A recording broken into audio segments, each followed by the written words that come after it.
Welcome back, you guys. It is Thursday night, and it is Fighting for Your Legacy with Jive Turkey here, JT, and I have my co-host with me. Let's be frank. How are you doing this evening? I'm doing great. I'm doing much, much better than the Bengals mayor. How are you doing this evening?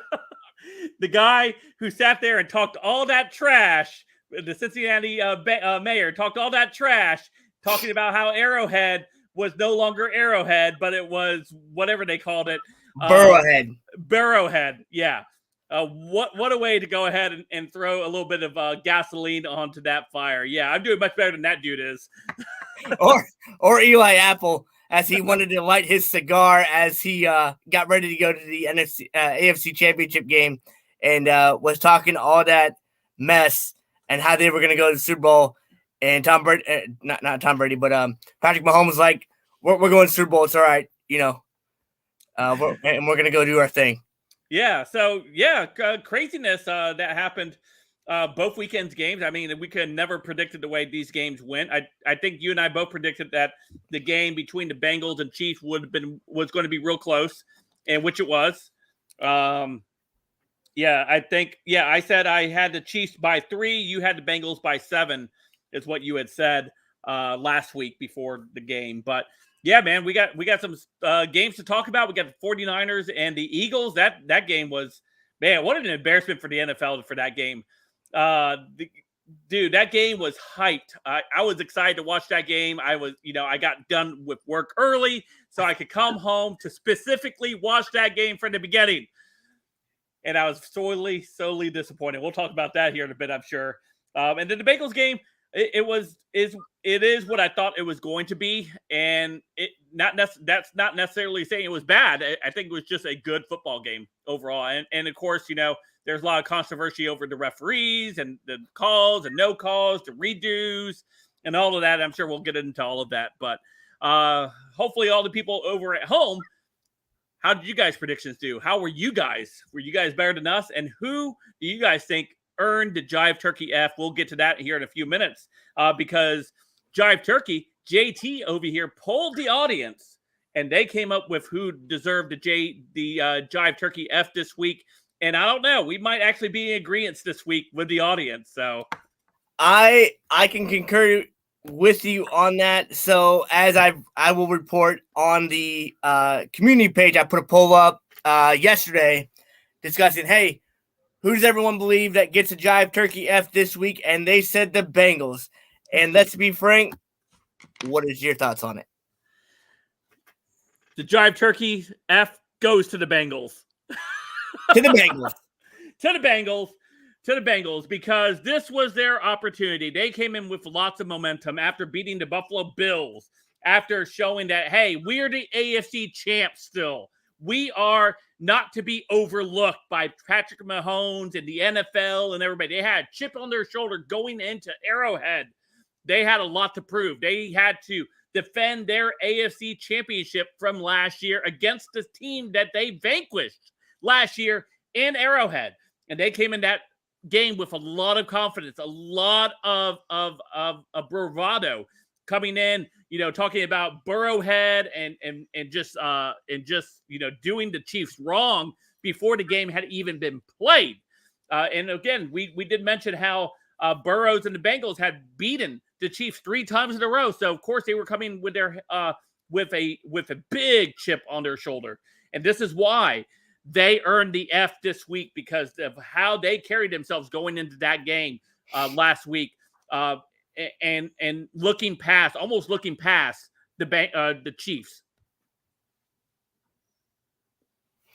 Yeah, I definitely concur with you on that. I can sit there and say that it's almost like they hyped themselves up way so much that, Joe Mixon, saying, hey, we're the big dogs in the AFC, to Eli Apple talking a bunch of nonsense, the lighting the cigar, after winning a game, that's kind of a Joe Burrow ritual. I don't know why he would adopt it. Eli Apple obviously has a lot of, I would say, continuity, but also like the way that his presence on social media is and how like if people attack him, he kind of goes to his agent, which is his mother, and that kind of acts on his behalf and kind of like throws shade on either side of it on his defense, and rightfully so. I mean, if you're a mom, you're gonna do what you got to do. That's just how it is. We all know it. But I think it was almost like Dallas looking past their opponent. Yes. Yeah. And how that almost situated happened. So if you really think about it, it's almost the same way. And I mean, like you said, Cincinnati had a big chance to really cement themselves as that premier team. And not saying that they're not. Oh, well, we talked about it last week where if the Bengals win, if Joe Burrow goes into Arrowhead again and wins, I talked about this being a legacy game for Mahomes.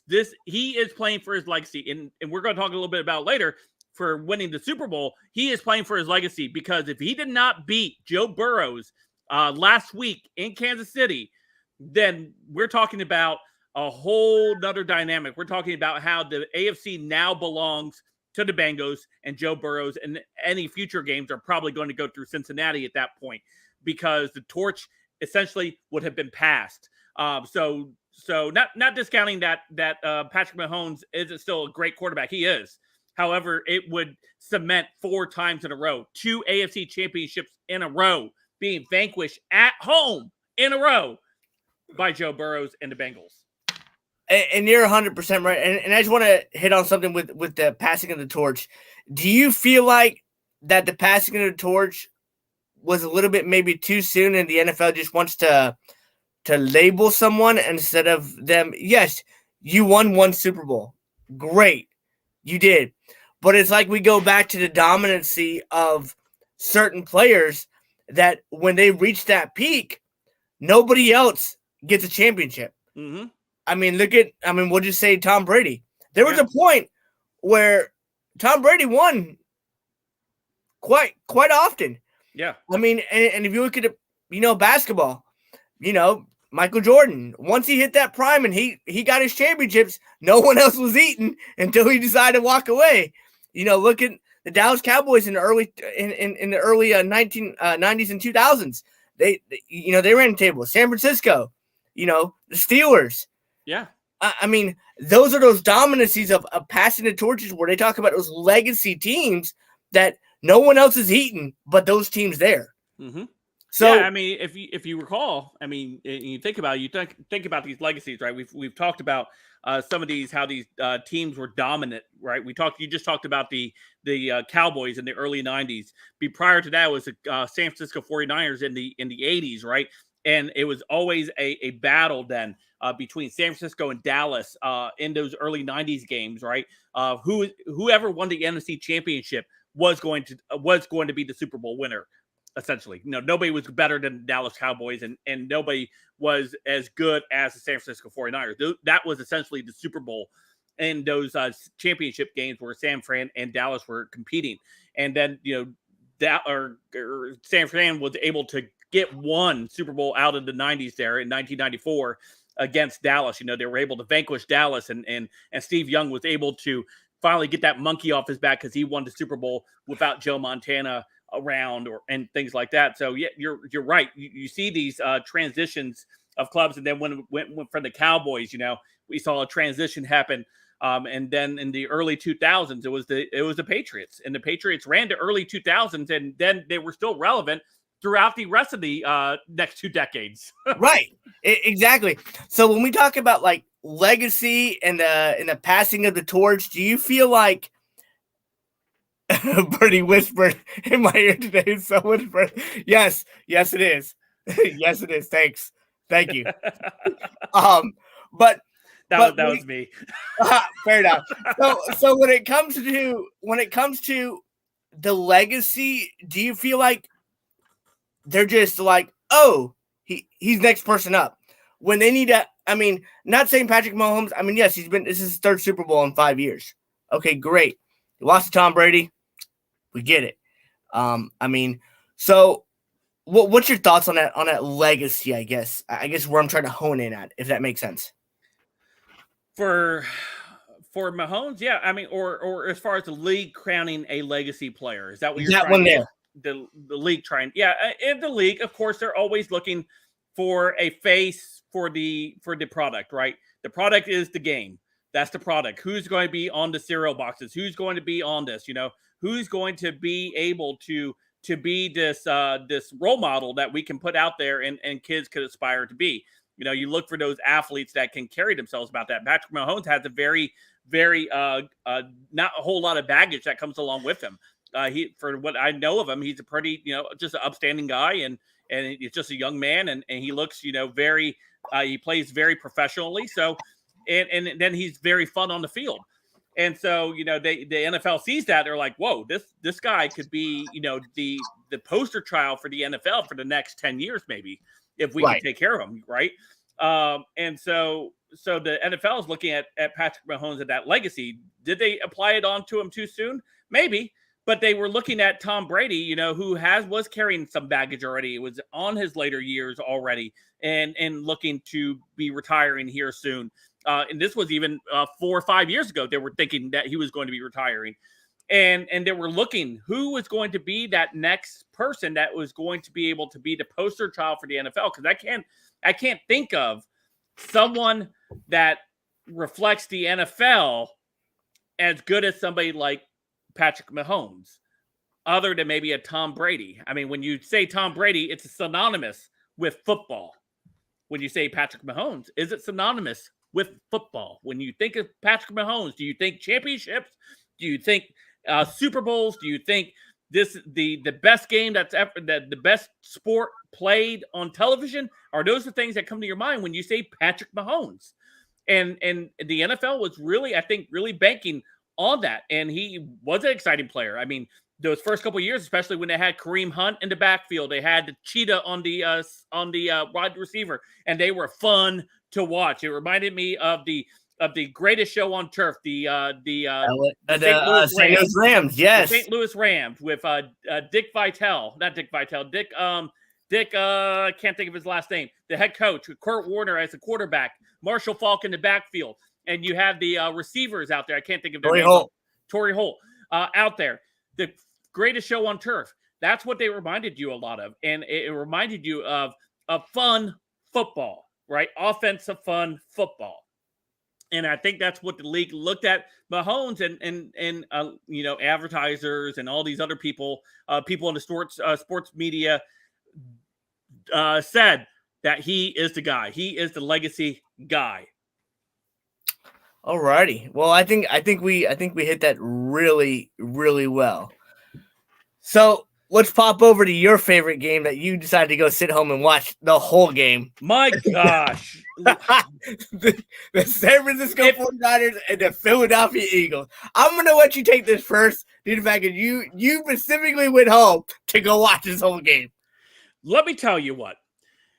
Since you started this channel, since we started doing this live streaming together, I have committed to watch some football, some sports games on television from my long hiatus of not watching for a long time. And I've got into the back into the swing of things. And I'm like, all right, I'm actually going to go home and sit down and watch a football game, which I have not done in years. Like actually sit down to watch a whole football game from start to finish. So I got to work, got all my stuff done, got my videos done, did everything I needed to do. I'm like, all right, I am finished. I can dedicate now the rest of the afternoon to this football game, and I'm going to go home. I had some snacks. I had some of my Kool-Aid that I made, not Kool-Aid, Crystal Light that we had made, and I was going to watch this football game. I was really excited. I'm like, all right, let's go. We're going to get Brock Purdy in there, and we're going to have a great game. I don't know if the Niners are going to win, but I really want them to win. Type of attitude, right? I was very excited, right? And we see this game start. We see the Eagles, they're going down the field. There's a questionable call that should probably not have been a catch down in the by the sideline. He did bobble it on the way down. It wasn't a catch, but they didn't challenge it, and the NFL didn't challenge it, in which they would normally have done because they have all the same angles that the television networks have as well, which I didn't know until recently. Again, I haven't been keeping up with football much over the years.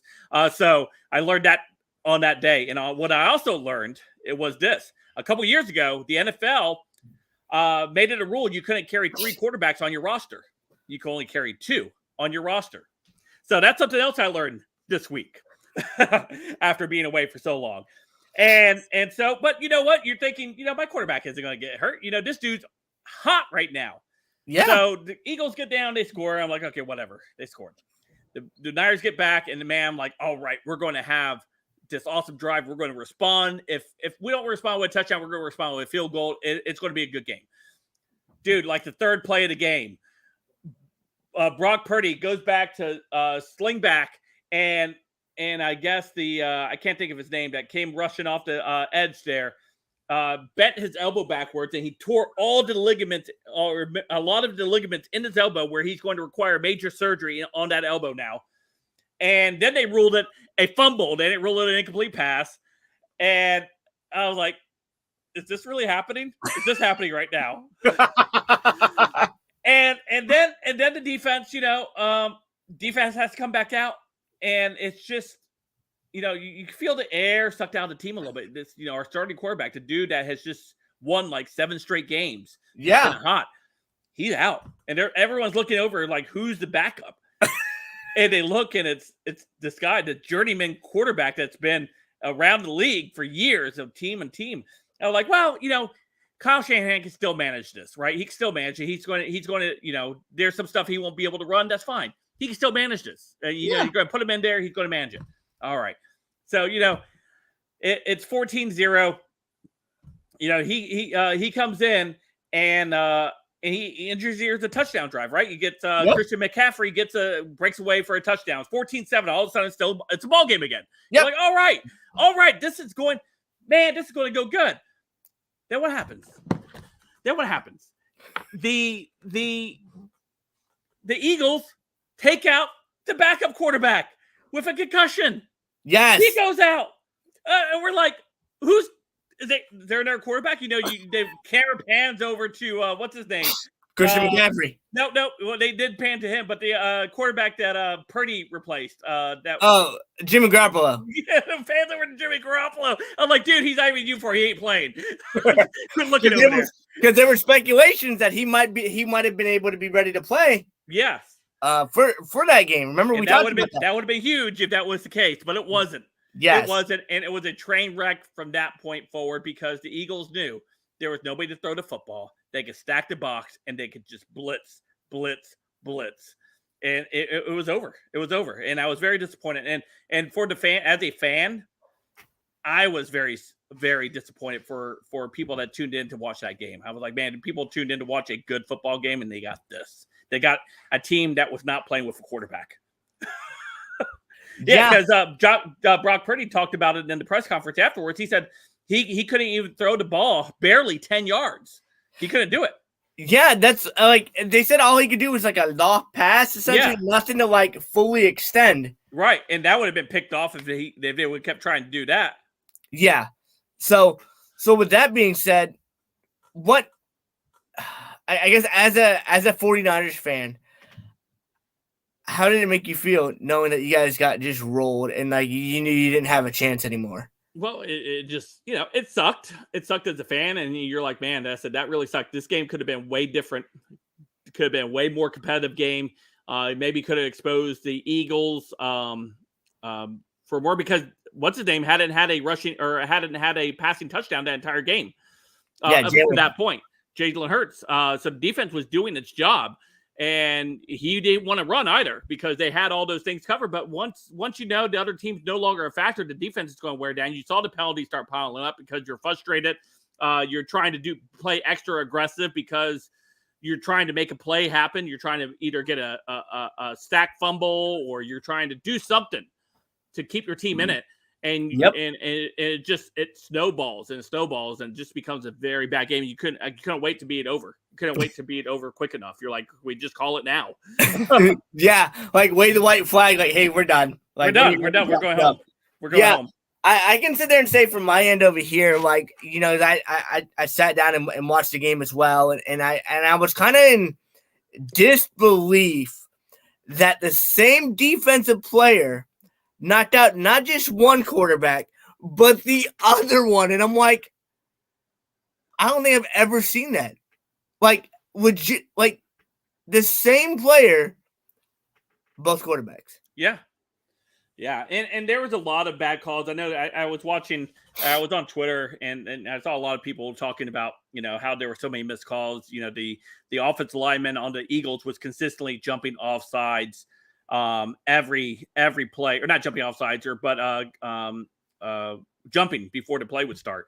Yep. And giving him a 2-second head start before he had to go up against Bosa. That's a lot. And if that doesn't happen, Jalen Hurts is scrambling for his life the entire time. So, there was just a lot wrong with that game, but be outside of the penalties, because I know why the penalties came, because they became very aggressive because of what happened on the offense. It was a quarterback situation. You don't lose Brock Purdy.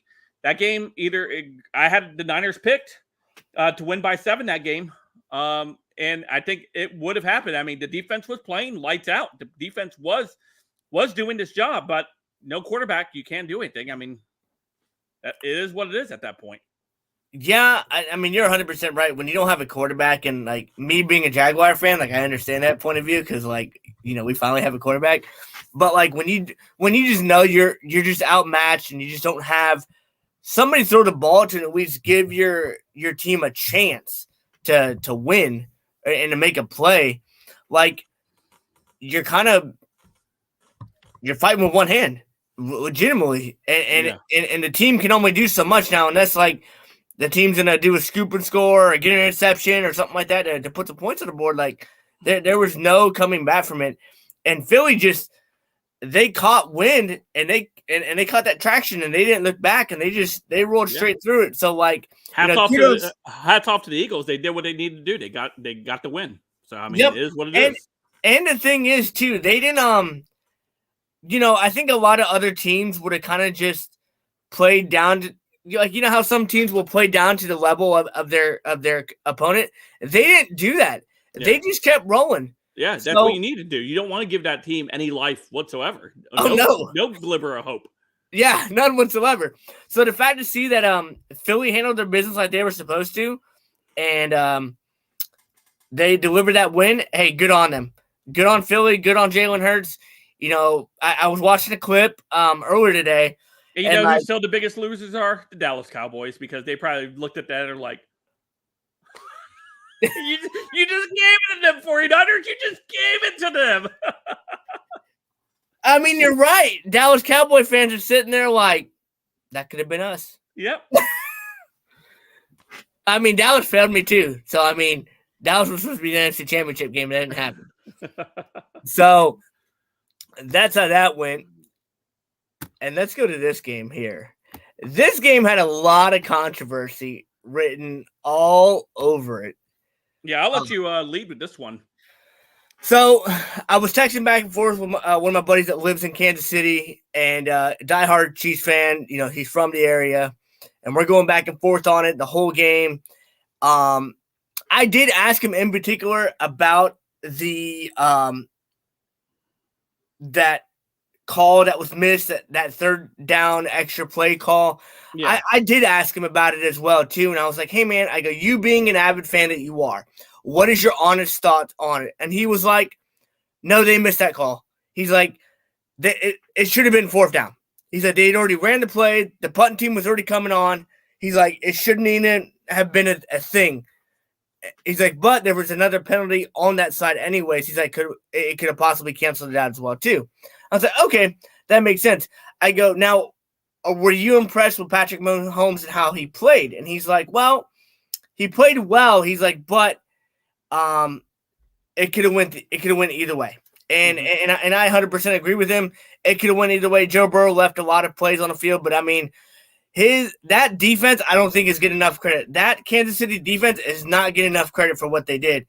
As many times they were able to get to Joe Burrow, make him uncomfortable, and just collapse the pocket as fast as they were, like with the blown calls or not, like you can't give that team life. And I think they did exactly. And then T. Higgins went out of the game as well too. So I think with the fact of T. Higgins coming out, and then Patrick Mahomes having his fourth and fifth string wide receivers in there. One of the wide receivers had gotten cut earlier in the season, came back, and was actually playing in the game. And so that I think that's just a commitment that we talk about of the players and the quarterback and what's not being said or what's being seen or being reported, which Patrick Mahomes is a true professional.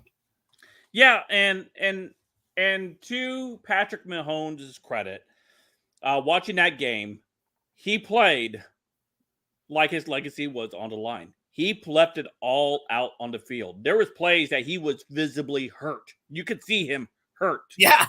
And he toughed it right through it, right? And I know a lot of people give these players crap. Oh, well, he's worth like $200 million, whatever they're signing him for. Okay, that's fine, yeah. But that would also mean he wouldn't have to play very hard because he has all that guaranteed money. He wants that win. He wants to win. He 100%. Wants to get to the Super Bowl. And how he performed that night in that game was very admirable. The way he played, it looked like he was playing for the love of the game. Just leaving it all out there. No calls to his body. Again, there was one play in particular where he scrambled. It wasn't the last scramble that he did, but it was the one prior where he had to roll out to the left, and he had that high ankle sprain, and you could see him coming up limping off of that, and limping back up to the huddle and getting the team back up together, and let's get back to the line. Let's run it again. I think the most impressive play out of that whole game from Patrick Mahomes was that one where he hit that 27-yard touchdown. And man,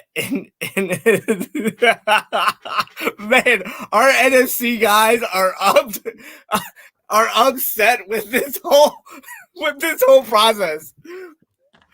But the way Patrick Mahomes threw that 27-yard touchdown and like in that narrow window where he beat that defender and that guy Batten, just want to let you know if they would have won, they wouldn't have got the F. Just saying, bud. Just saying. So don't lose to the Giants. So if you think about it, like our NFC guys, as we're seeing here in the chat, are just losing their minds on the fact that, like, I think seeing the way San Francisco went out, and I hate to go back to San Francisco real quick, but just the fact of just how they went out just makes every NFC team that's a fan and that saw their team get demolished, and they're like, wait, that's how it happened? Yeah, that's all happened. So I feel bad for everyone. But going back to Patrick Mahomes real quick, going back to that, I think the most impressive play was that one where he threw a 27-yard field goal or touchdown and narrowed it, man. You're right, but if they would have lost to Cincy, they wouldn't have got the F either. I love you, Evelyn. Yes. Yes. So this game, I had them winning the Super Bowl. You did. I should give myself the F. Yeah. Yep. That's how it went. Man, these fans are just they're kind of like mind blown from the portion of how these last two games, and I think you said it right last week, which were these two games were the most highly anticipated games that might be bigger than the Super Bowl. And I think you nailed that. Because if you look at just the overall reaction across Twitter and social media and how it kind of ended, like you have a bunch of controversial calls against, the Bengals and Kansas City, and then you have two quarterbacks get knocked out in the same game at Kansas City or at San Francisco at the Eagles. Like, that's not the most ideal situation. Yeah, Batten said he had the Vikings and Steelers in the Super Bowls this year. What? Yeah, that's what he said. Batten, how are you gonna have I'm a Jaguar fan, die hard, and there is no way in heck I thought my team was gonna make the Super Bowl. In my head, I can be a homer, but I gotta be real with myself. I gotta have expectations. I have this funny video. Keep talking. I want to pull it up for you real quick. Yeah, so going back on that, like The Bills? And then we got Let's Be Frank over here talking about the Bills and how the Bills are going to be. I was very biased. Madden, I understand being biased, but as I've started this channel and we've started to move on, you can't be biased, unfortunately. We got to show this. This is every fan's reaction to the Super Bowl. I don't know if you've seen this or not. Oh, so a Hall of Fame QB made a decision this early, huh? We retired Tom Brady. We retired Tom. See, we are America's team. Hold on. But is he really gone? No, wrong one. Wrong video. That's my bad. Man, I'm a noob. Wow, you acting like a noob right now. Yeah, where is it? Yeah.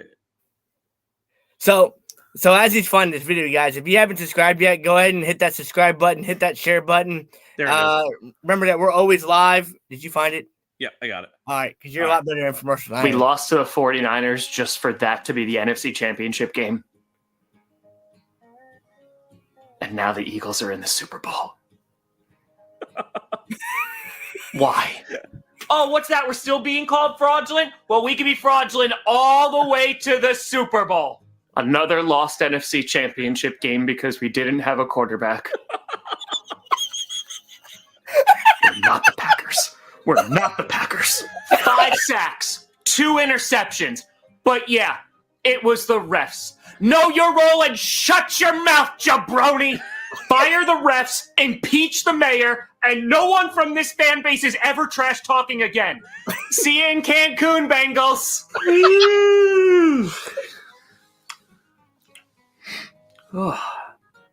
What'd I miss? That is priceless. All right. Wait, why is the Empire State Building lit up in Eagles colors? That's it. I'm getting my keys. I'm driving from Jersey. Oh, look, the Empire State Building is lit up green.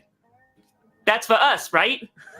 Aaron Rodgers, just follow that like it's a guiding star. Our season sucked. But these playoffs, oh, they've been great. Good luck in the Super Bowl, MVS. Oh, look, A.J. Brown is in the Super Bowl. It hurts. Oh, wow, yeah. Whoa, can't believe that player did that. What a crazy turn of events in this game. Okay, mock draft 8. 49ers losing in the NFC Championship game? Just got the greatest case of deja vu ever. Yay! Nobody in our division gets to be happy. I love this season. Traded Russell Wilson and got an amazing draft pick. On top of that, we made the playoffs. Geno Smith, Kenneth Walker. Oh, yeah. And the 49ers lose in the NFC Championship game. I love football. Oh, getting screwed in the AFC Championship game? Been there before. Miles Jack was not down. He wasn't. Bengals lost. But I swear to God, that offensive line looks so familiar. Wow, the Bengals' offensive play calling was not good. You guys should hire Greg Roman. And just like that, we could win our first Super Bowl before the Bengals do. What? It's possible. You might win the actual season, Chiefs, but who's going to win the offseason? Please, God, us. Aw, Eli Apple lost. What a shame. I remember when we used to be in AFC Championship games. Thank God I have all these Super Bowl rings to keep me warm at night. We got Vic Fangio as our defensive coordinator. Now we just need an offensive line. The Chiefs are in the Super Bowl and nobody wants to be our head coach. Yeah, this might be the worst season ever. We got Kellen Moore. But Cowboys fans seem to be happy about it. Oh, this isn't going to suck, is it? Well, we didn't get Kellen Moore. I don't get it. Who doesn't want to coach Kyle Trask? Hey, we got D'Amico Ryans. We don't suck anymore, right? I swear to God, if we hired Jeff Saturday. We got Frank Reich. Please save us. Please. It's going to be a kiddie party in the playoffs next year. Except maybe the Panthers. Hey, we scored the same amount of points as the 49ers did against the Eagles. They just did it with their 4th string QB. I don't like the playoffs. The Birds are going to the Super Bowl. Just a friendly piece of bird advice. Don't allow the score to be 28-3. We beat the Eagles. Just saying. That is epic. But like you said, Miles Jack wasn't down. I remember that. All right, that was 12 minutes away from going to the Super Bowl. Yep. It was a very hard loss for me as a diehard fan. So but close. I think that recapped everyone's feelings this after the championship games this week. I can concur with you on that, and I think you hit that off 100% correctly. Let's talk about this debacle here. Pro Bowl games. My gosh. You know what? I don't even want the Pro Bowl to exist. There's no need for it. Nobody plays. Nope. At all? No, at all. No, nothing. Just name the Pro Bowlers, and that's it. That's it. But I know they're doing it because they have to fill in a week between the Super Bowl and the last game. So they got to fill it in with something. So they fill it in with this that nobody cares about. Run down some of the games that they're going to be playing there. Tell them. Tell the audience. We got dodgeball. We got. Have you never wanted to see your favorite football players play dodgeball? Oh, I know I have. Said no one ever. You've got the accuracy challenge. They brought that back, at least from back when we used to watch the Pro Bowl back in the day. That was fun. Yeah. Okay. The longest drive in golf.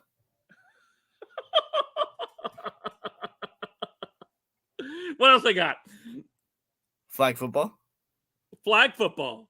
Is that the actual Pro Bowl game? Yeah, that's the actual Pro Bowl game. It's flag football.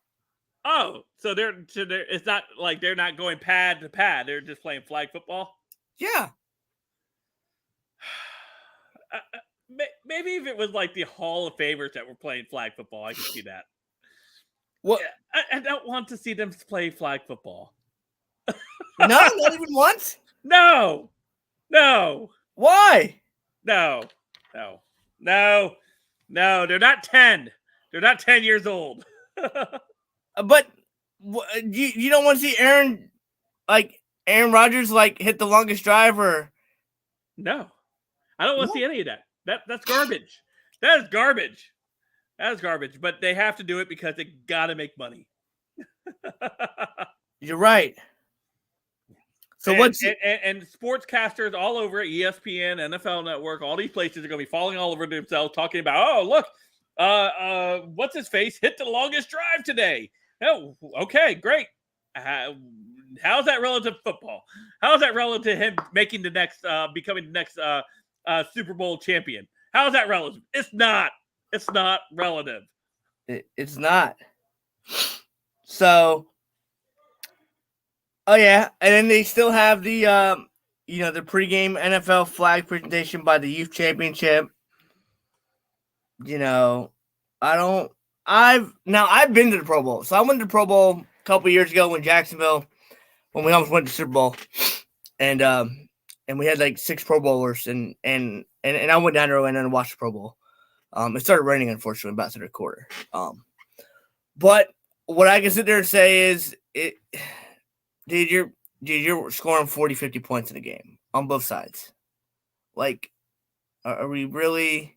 That's like watching Dwight Howard in the All-Star game shoot a 3-pointer. Yeah. It's the same relevancy. I just don't.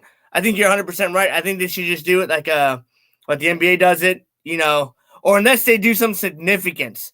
So, like, right now, as you see here, like, they have the week in between. You know what I want? This is what I want. All right. Let's make the Pro Bowl. If we're going to continue this model of what they're doing, then let's give it some relevancy. The All-Star break in the MLB tried to inject some type of relevancy into the All-Star break by whoever won the All-Star break was hosting the World Series, correct? Yes. Yeah. So if the AL won, the AL team who came out of the AL would have home field advantage. Correct. It needs to be something like that. Maybe the first the team that wins actually gets the first pick in the NFL. Or no. They it would be fun to watch. The worst NFL team of the year playing the top college team. Ooh, that would be a good poll question. So what you're saying is the top whoever wins the championship for the NCAA for college football would play the worst team in the NFL. Right. That'd be kind of like, what happens if they lose? I don't know. Maybe they're. I don't know. I'm just trying to come at something that's a little bit more fun that would get people talking. I mean, you're right. Bad they already did that. What did they already do? What did they do already? Because I need to know, because we might need to research this. What did they do, Baden? Or they could, I don't know. There needs to be some type of stake for people to get interested in. Why am I caring about the Pro Bowl game? Why do I care? And it's in Las Vegas this year, so it's like, that game. Like, what game? You need to tell us, because you're speaking in riddles, my friend. You're speaking in riddles or haikus, and I don't follow either. I'm not very good at either of them. Or charades. But do something to get me invested in the game. Get to the fans. College national champion versus the worst NFL. They did that? When did they do that? We need to Google this. Yeah, Baden says college national champion versus the worst NFL team. When did they do that? Or maybe they haven't done it yet. When people have discussed it. Now I need to know. Because I need to know. I'm going to Google it while you're talking. Well, you do that, and we talk about the Pro Bowl, because I don't think anybody's relevant for the Pro Bowl. I think it's just players that just don't. Obviously, the guys that go in Super Bowl aren't going to play, so they got filler people like Trevor Lawrence is playing in the game. Agnew, which is our kick returner and punt returner, is coming to the Pro Bowl games. Yeah, they use it for contract incentives, but I'm not sold on the event. I mean, I've been before. It's cool, but I'm just not for it. I think it's a waste of money. Tell me if you guys think it's the same way that you think the Pro Bowl is a waste of money. Do you think they should just do some type of incentive? Some type of incentive for the player, or maybe they should get a bonus. I don't know. Maybe you just give them free money for being Pro Bowl selections. I don't know. Maybe that might be more appeasing to the fans. I don't know. I'm trying to figure out something of importance for the Pro Bowl games, you guys, and I don't see of any. I don't see it anywhere. I mean, there's a lot of hypotheticals of why, but I'm not seeing anything that pulls that up. So if you can find that, tell us, and we'll be more than happy to talk about that. But you're right though, Joe or JT, about getting invested. Maybe do something to extra bonuses or something. I don't know, but I don't know if extra bonuses would drive the fan interest up anymore. Well, I guess so. Like Colin Cowherd's talked about, like how like the NBA, how like if you're gonna get league MVP, you have to like play like 85% of games or like 90% of games to be considered, for the league MVP or the finals MVP and stuff like that. So I think maybe like, man, like if you're selected to Pro Bowl and you don't go, like what happens? Because like, fans pay their hard-earned money to do go. Like if it is in your local city, that you more likely will go take your kid to go see, because that would be a time to watch your player play. The year I went, I got to see Drew Brees, and that was his last Pro Bowl. Yeah. So that was pretty cool for me as a fan, and getting to share that with my kid at least. I thought that was cool, but I just. Chicago College All-Star Game. Not tracking this. Let's talk about your boy. My boy. Tom Brady.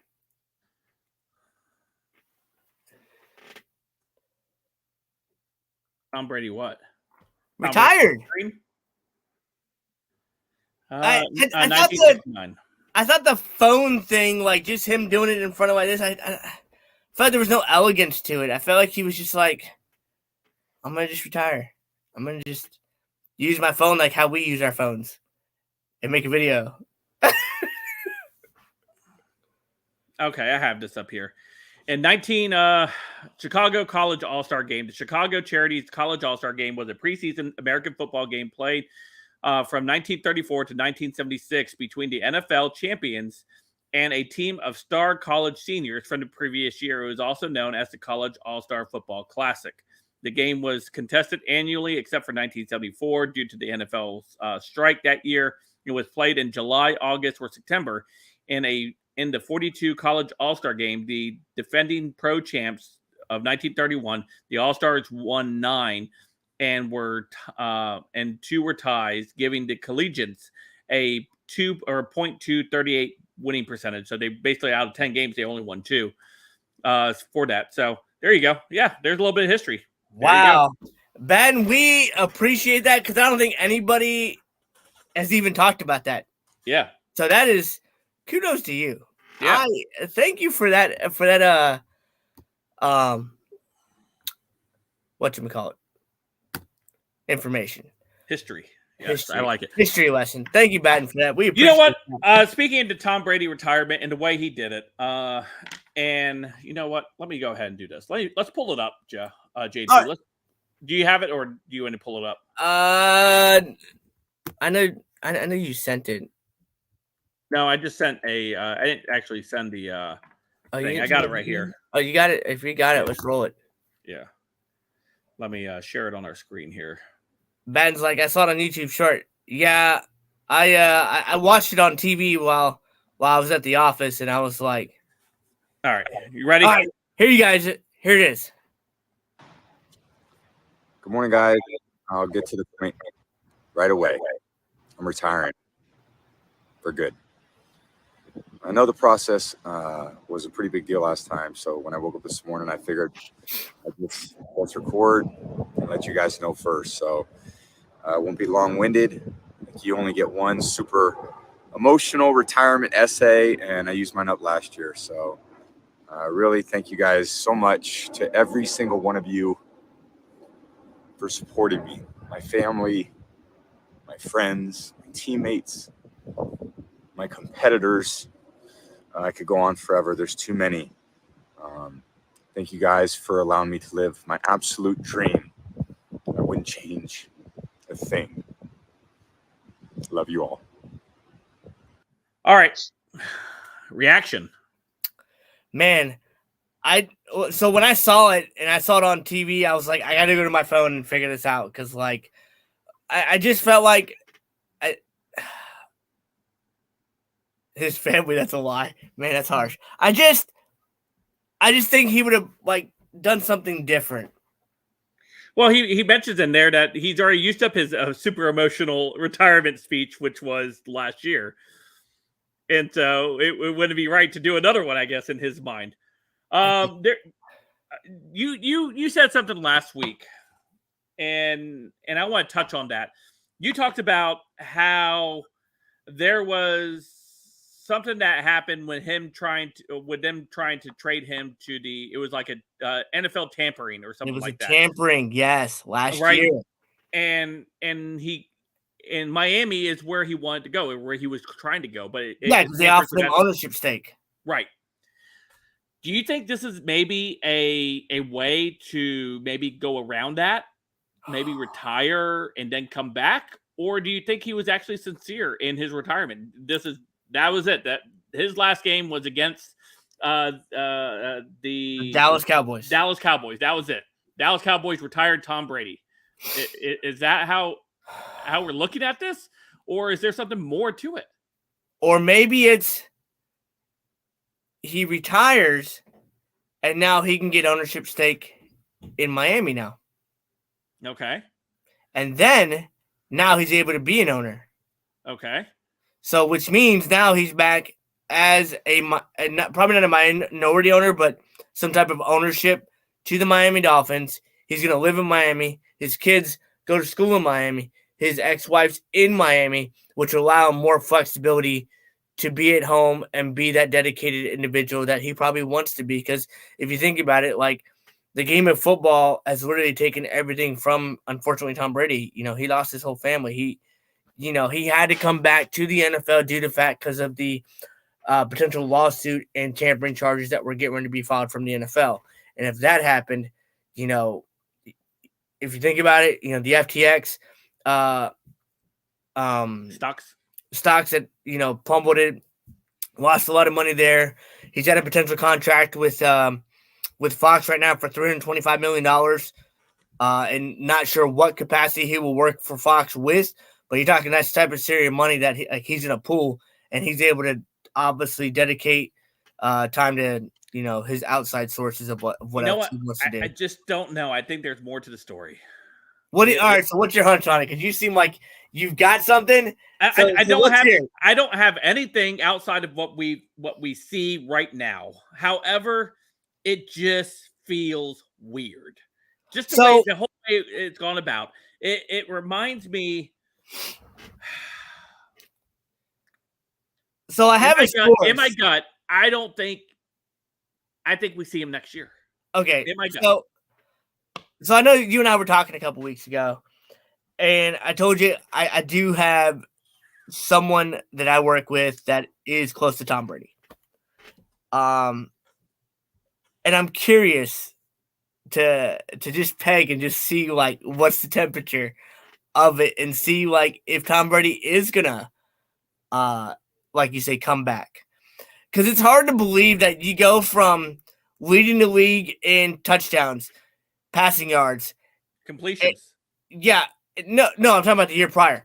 Oh, and you have a subpar season. You get knocked out in the first round of playoffs against Dallas. But he was still the best player on that team. I mean, yeah, but like, man, I don't know. I've watched Tom Brady his whole career. Like I said, I don't think he's done. There's more to this story. All right, there is. I smell it. I cover stories for a living.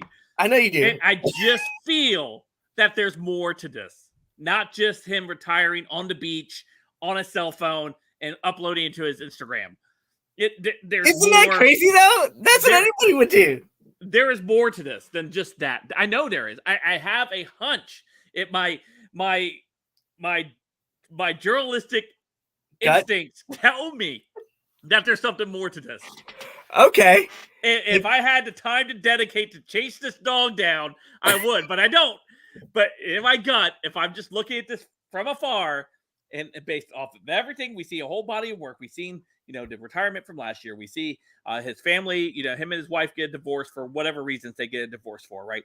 And then he plays through this entire season, probably, you know, thinking in the back of his head about his family. You know, he's going through this tough time. He has a bad season.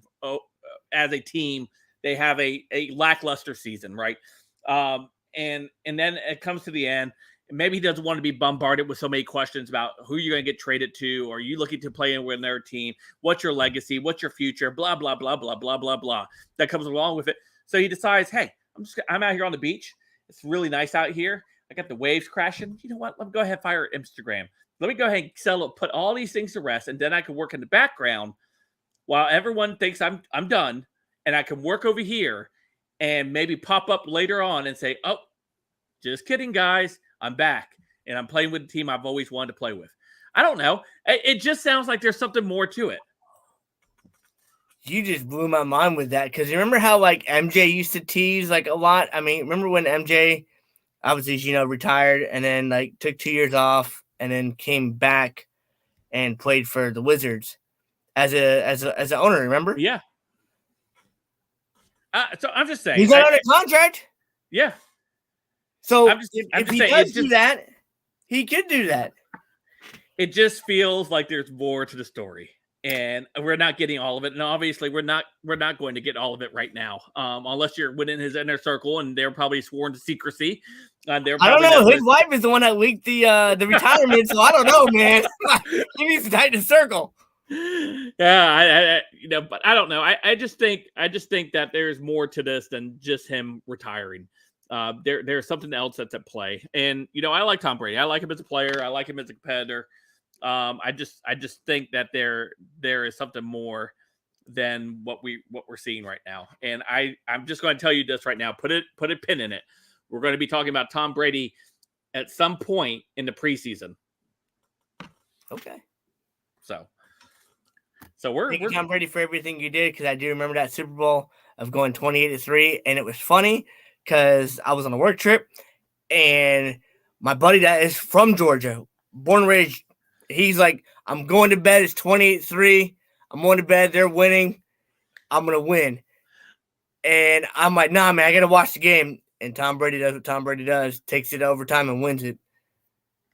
So, I mean, I remember watching that. I remember watching, him lose, to Eli Manning with that helmet catch. Yep. I remember him beating the St. Louis Rams with a field goal kick. There's so many memories I remember of Tom Brady, and I always remember, I always root against Tom Brady because I'm a Jaguar fan, obviously, but just watching him play, being able to watch him play and then being able to watch Peyton Manning play though too at the same time, man. I think we were blessed to see that. Now, bold predictions, man. I think I have a great change time. We talked off air before we came on what my bold prediction was, but my bold prediction is we're going to see Tom Brady in the preseason this year. Okay. That's my bold prediction. That's very bold. It is. I'm going to go with that LeBron James is going to make the playoffs. Okay. He's not going to play in the play-in tournament. He's going to make the playoffs. He's going to actually make the playoffs. And I think Bronny, his son, will not use his dad's clout to go to whatever basketball team he wants to play for college. I think he will actually play for the team that he selects. Because there's a comment that just came out on social media yesterday that Bronny's narrowed it down to three teams, and LeBron James did come out and say oh well, I'll just pick up the phone and have him play for whoever he wants to play for. And Bronny seems like he doesn't want to do that. Well, there's speculation, or there has been, and talk about this, that LeBron wants to play with his son at some point. So let's talk about that real quick for a second, because I know you were in that Ken Griffey Jr. and Ken Griffey Jr. Sr. or Ken Griffey Sr. era. Can you explain that a little bit and how that was, and do you think that's going to have the same relevance of what we might possibly see?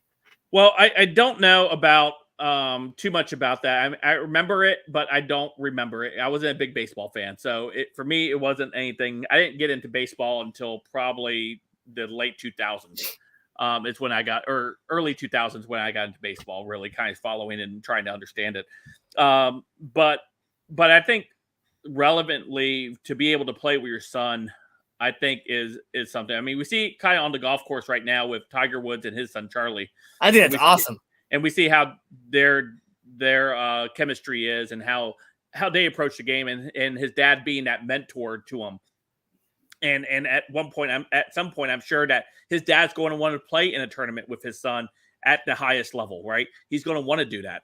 And so as his son comes along, we might see that. We might see that down the road if Tiger's able to keep his health relatively healthy and to be able to still play at a very competitive level. I think we see that. We see him and his son play one of those tournaments like the Ryder Cup or something like that. Or maybe he's the coach of the Ryder Cup. I don't know. Yep, just like he I think it was last year before. Yeah, he was the honorary coach or something like that for that Ryder Cup. Right. And so we see something like that. And I could imagine, I could see, me wanting to play with my son if I was my son plays high school basketball right now. I love watching him play basketball. And I watch his games, and I try to give him relevant feedback whenever I see it. Whenever he comes to me, hey, what did you see out there? What did I miss, or what could I do better? And then he and I coach a rec league basketball together. We coach a little ones together. Him and I coach together. We work together to bring these kids up. And it's just something about wanting to play with your son. And I won't knock LeBron for that. I have other things I can knock LeBron for his time in the NBA. But I wouldn't be able to knock him for wanting to play with his son and him willing himself, whether his son gets drafted by a X or Y team, and him saying, I want to go play with my son, and I'm going to do whatever I can to get traded over to him, or I'm going to be a free agent. I'll go over there. I'll play for the league minimum to play with my son. I can see that scenario happening. And for him wanting to get his son to play the best spot for him. And I think that's what a dad would want to do to make sure. And I know his son would, like you mentioned, kind of rolled his eyes a little bit or doesn't want to do it that way. He wants to do it his own way, which is great, which is a great trait to have. But his dad's just looking out for him. I can see that in LeBron, and his dad wants to look out for him. And, LeBron grew up without that father figure. Correct. In his 100%. Life. So he wants to try to be that father figure and help him in any way he can, even if it's picking up a phone, because, I'm going to use my influence to help my kids if I'm able to. Oh, yeah. 100%. I worked in retail grocery for 20 plus years, and my two daughters, they work in that same grocery retail store that I worked at because of my influence, because I picked up a phone and said, hey, my kids would be fantastic workers. They X, Y, and Z, and they would do you a good job. I would love to see you guys hire them and for them to be able to work there with you guys. And sure enough, they worked there because I picked up that phone. So I would use my influence, whatever I could, to help benefit my children, knowing that they're working hard. Obviously, Bronny's worked hard to get to where he's at right now, physically and preparing to play at that game. So, exactly. So for LeBron wanting to go do that, this is probably the nicest things you'll ever hear me talk about LeBron. But from a father, seeing a father do that, yeah, I can see that. And I don't blame LeBron for doing what he's trying to do right now with his son. So I definitely want that take you definitely took there. Let's be frank, and I definitely do. Let's end this on this on LeBron James note, since we're going to be going into the NBA season. But let's highlight Batten real quick. JT, real quick, Batten says, I know you don't care, but Jive Turkey, the NFC won in dodgeball, and Dalvin Cook led the team to victory. The fact that Dalvin Cook did that, so if you maybe we should have had Dalvin Cook as my backup quarterback. Maybe we could have won the NFC Championship game. so I wouldn't say like fun fact, but Dalvin Cook actually is getting sued currently right now for like $2 million for allegedly assaulting his girlfriend. Oh wow. Yes. Let's talk about this. And this will be it, you guys. So we'll do a little bit background on this real quick. This is LeBron was not happy after this play to win the game. This is them against Boston. They were playing Boston the other night. And LeBron, this game's close, and it comes down to this. So we'll watch this little clip here, and then we'll react to it, and then we give our quick thoughts before we get out of here. Let's take a listen. Watch. James on the drive, gets in the paint, layup, missed it, and the game is over. Lakers furious. They thought he was fouled. Excuse me, and it's now overtime. LeBron James so upset. Regulation is over. We go to the 5-minute OT. All right. Reaction. Man, to be the so-called GOAT, the get ready to be scoring champion, scored most points in the league. It reminds me of when the JR blunder happened, of JR not tossing it back in when Larry Nance Jr. missed the free throw to go to win the game. I'm not sure if he's just more emotionally frustrated because he thought he should have got the call. Dude, you're 260 pounds. Dude, you are a freight train, and you don't get the call. Like, I'm not even mad. Like, dude, like, how do you physically just lose your mind? Like, I get it. You're tired. Like, I don't think I remember seeing a Hakeem Olajuwon, Charles Barkley, even Dwayne Wade. Like, I remember the epic games between the late Kobe Bryant and Dwayne Wade, and I was a huge Dwayne Wade fan. But just seeing, like, I don't think I saw that from LeBron, and it's kind of sad to see that. Yeah, this from LeBron, I think, is a little beneath him because of these titles that has been given to him, as far as titles like the King and the GOAT and things like that. He thinks it in his own mind as well that he is the GOAT of all time, right? He's said this. He has said this much before. And to behave in this manner, it's not good for your team around you to see you like this. This shows that it's just a weak moment I believe, because okay, yeah, you get fouled, or you think you get fouled, or the ref missed a call. One of the biggest things I always tell my kids, in the game of basketball, you can't control what the refs are going to call and not call. You can't control that. Nope. All you can control is playing good basketball, good fundamental basketball, good passes, stay in position, and shoot the ball when we get down onto the other side. That's all you can control. You can't control what the refs are going to do. Nope. And to behave like this heading into an overtime, and they ended up losing this game anyway by a couple points to Boston, this sums up LeBron's character on the basketball court. I agree with you. I mean, I've watched him his whole career, just like everyone else has. That's about my age. You never saw the late Kobe Bryant ever do that. I'm gonna just put it there, because they always put the late Kobe Bryant beneath LeBron James. And everyone doesn't understand why, and I don't understand why either. I mean, 5 is more than 4, first off.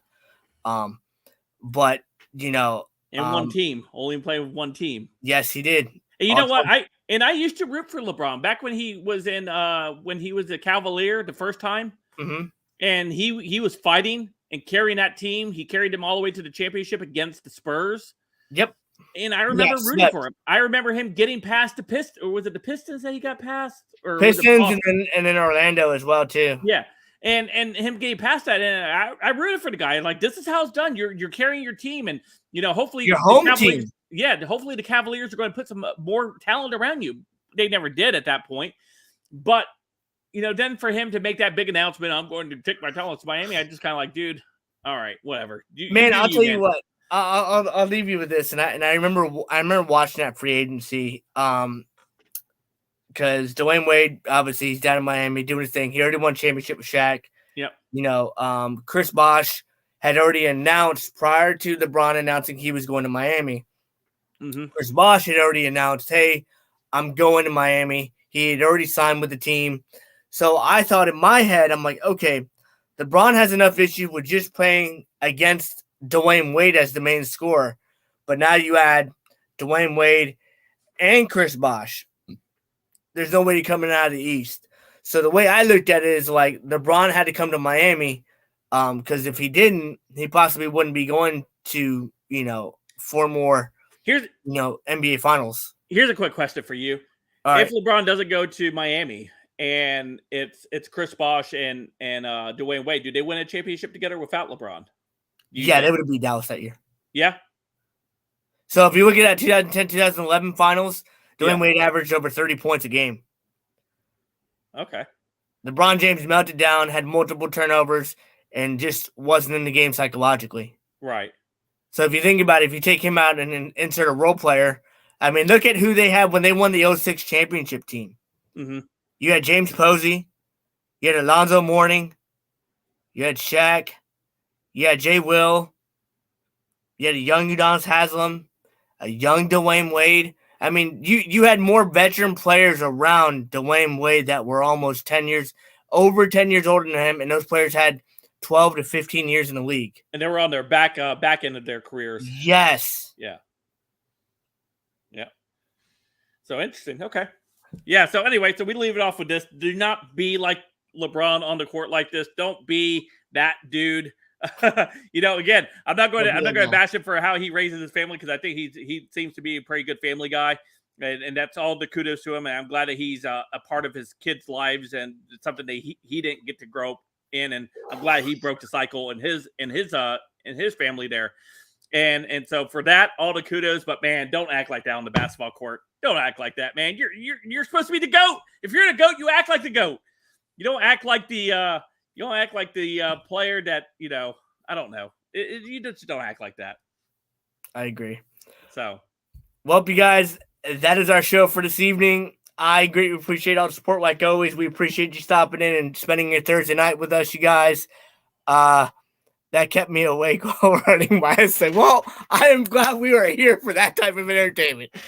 But like I said, I appreciate you guys. So who are we going to give an F to next week? Or what are we going to give an F to? Are we going to watch basketball next week and give an F to a basketball? You know what? That's what we'll do. I'll post, we'll post some games out on the community forums. You and I, let's be frank, we'll chat offline and we'll figure it out and figure out what teams and circle a couple games that we think are the bigger games to look at for the week. Right. Now I got to bust out the NBA schedule to figure out who's playing now. Yeah. So, and we'll go with that, you guys. But that's where we're going to end it. I greatly appreciate all the support. I appreciate everyone subscribed to the channel. If you haven't subscribed yet, go ahead and hit that subscribe button, hit that share button, hit that like button. And let's be frank, where can they see you at again with your new channel? Yeah, check me out over on Let's Be Frank Culture, where I talk about movies, entertainment, TV shows, and occasional video games. And check out my commentary over there. I would greatly appreciate if you subscribe over to Let's Be Frank Culture. Anyway, that's all I got. All right. Well, we thank you guys, and you guys have a great night. Have a great weekend.